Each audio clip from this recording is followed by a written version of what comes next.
Greetings, ladies and gentlemen. Equal Nostalgia here. And The Outer Worlds 2 has released, I think it was the 29th of October, and it's not doing very well. It's not doing very well. It's sitting at 6,338 players in game right now. And there's a lot of posts like this one over here saying that nobody wants your anti-capitalist tripe. I thought it was pretty funny that they had some I can't even remember what it was. I saw a post on X. I'll put it up on the screen, where if you buy like the $100 version of the game or some shit, it comes with like a perk, and it's like an anti-capitalism perk where there's a negative benefit and then there's a positive. It's just stupid. It's dumb shit. It's things like this that I don't know who they're trying to market it to. It's a very odd decision.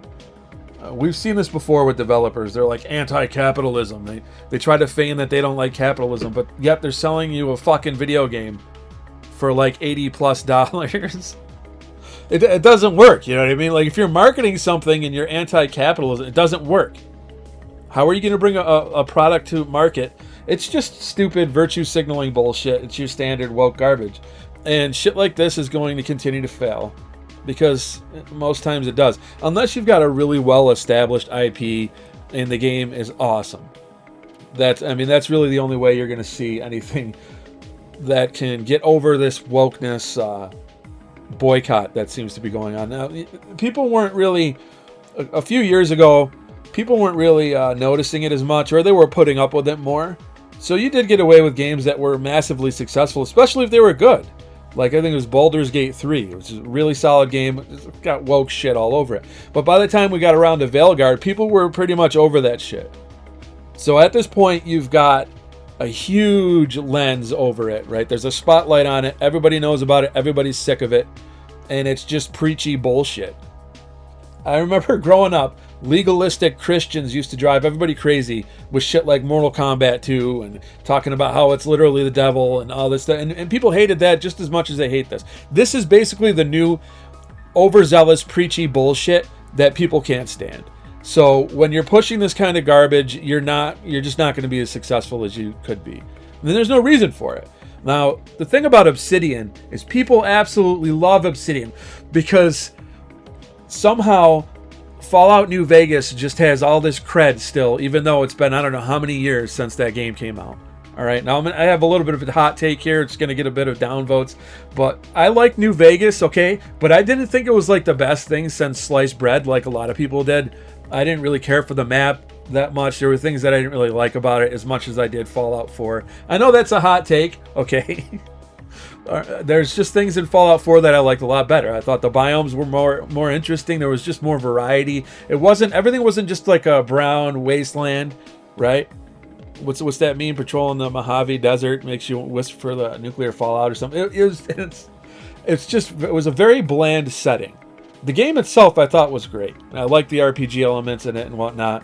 But yeah, with Fallout 4, I don't know. I just had more fun with it. I like to build. That's probably why.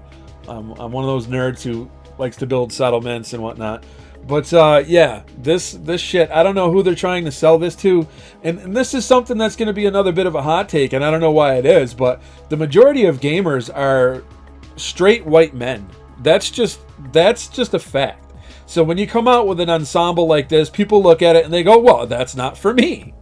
Obviously, that's not for me. It wasn't made for me, so I'm going to go ahead and skip it. The first game, I remember playing it. I think I played it for like 20 minutes, and it started immediately with the like lesbian LGBTQ bullshit side character garbage, and I refunded it. That was it. And I was like, all right, well, Obsidian's not what they used to be. I'm out of here. And that was it.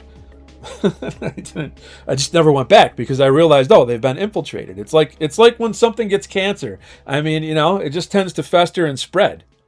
That's what this shit is. From everything from Wizards of the Coast with Dungeons and Dragons. You guys remember when I covered that? If you haven't seen it, check out the video here.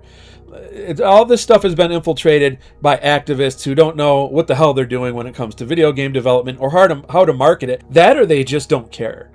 I really think that they don't care. You'll see posts like this over here on X from Game Informer, who I used to be subscribed to. I got some of their old magazines just in storage, man. South of Midnight lead on Hazel. Black women have strong stories that deserve to be told. Yes, but how many black women are buying video games?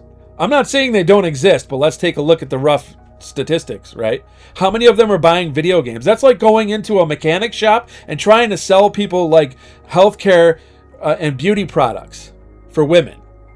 Do you think there's going to be a lot of people in there that are going to be taking that shit off the shelf and saying, yeah, that's totally... No. I think South of Midnight actually had one of the developers from the SOCOM series, David Sears.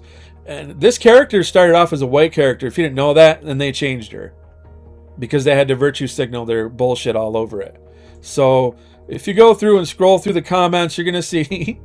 yeah, somebody's pointing out right here. You're going to see people are noticing this stuff and they're done with it. They're sick of this shit, man. Whoa.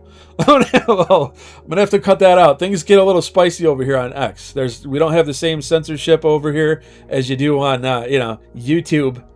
But, yeah, people are pretty much done with this shit. It's not really selling anymore. It's just not. It's not. I tried to look up the Steam charts. I couldn't find it. Right. So... 6,349 play. That matches up with what I just showed everybody down here. Now keep in mind, it's early in the morning, right? You can see that it's early in the morning, but still, not doing too good. Not doing too good. Whoops. Anyways, peak 24 hours is 13,000. So yeah, that's a little rough. That's a little rough. There's people that are complaining about the fact that their comments are being taken down constantly over here on Steam. And yeah, it's usually the way it goes. Of course, everybody who says anything about this game being woke over here is just a grifter who's looking to farm Steam points. Somebody even went as far as to say that there's like a racket going on where people are farming points and then selling their points for money. So it's like an industry going on. There's an anti-woke industry, you guys. And didn't you know, if you post garbage over here, right? If you're just farming for clowns, you can get rich. You too can strike it rich on the anti-woke gravy train that seems to be going on. No, people don't like this shit. People are increasingly over this garbage because that's what it is. It's cultural Marxist bullshit. It's divisive. There's no reason for it in video games, okay? We didn't have this kind of shit until you had the Anita Sarkeesians of the world. I've been a gamer since the 80s. I started with like Atari 2600 and NES. And we never had any of this shit all the way up until maybe like 10 years ago. I'd say there were some games that were kind of ahead of the curve with this garbage before that, but they were the outlier.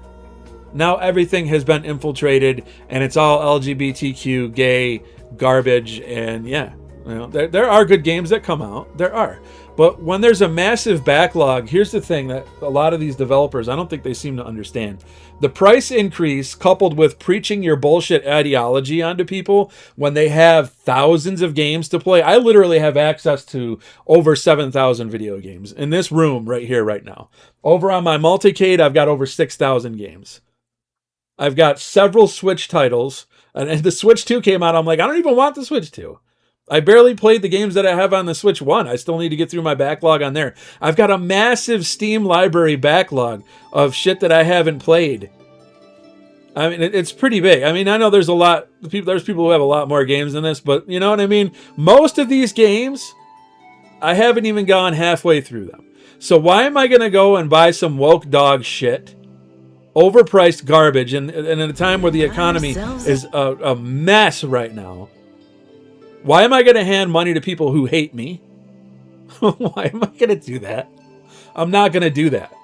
So you're going to see these games continue to fail over and over and over again. I don't know. I don't even know how Obsidian is still going after all the flops they've had in a row. If this doesn't get the studio to change their ways or shut down, then once again, I'm just going to have to point to the fact that shit like this is being propped up by BlackRock. And we all know the kinds of people who run BlackRock, right? We know their background. Yes. I would like to assume that the people watching this video are based enough to know what the fuck is going on in the world today. I'm not sure, but I'll point you to some videos maybe to get you started if you're still a normie and you don't understand the game that's being played. Anyways, this shit is garbage. Nobody's buying it. And yeah, you're going to have people that come out and defend it, but they're going to lose. The woke has already lost the culture war. They're going to fight for a while, but it's going to continue to go not in their favor. Let's just say it's not successful. they lost. So anyways, if you guys like this video, click the like button. If you're new here, I ask you please subscribe. God bless, and I look forward to seeing you all in the next video. Nostalgia. It's delicate, but potent.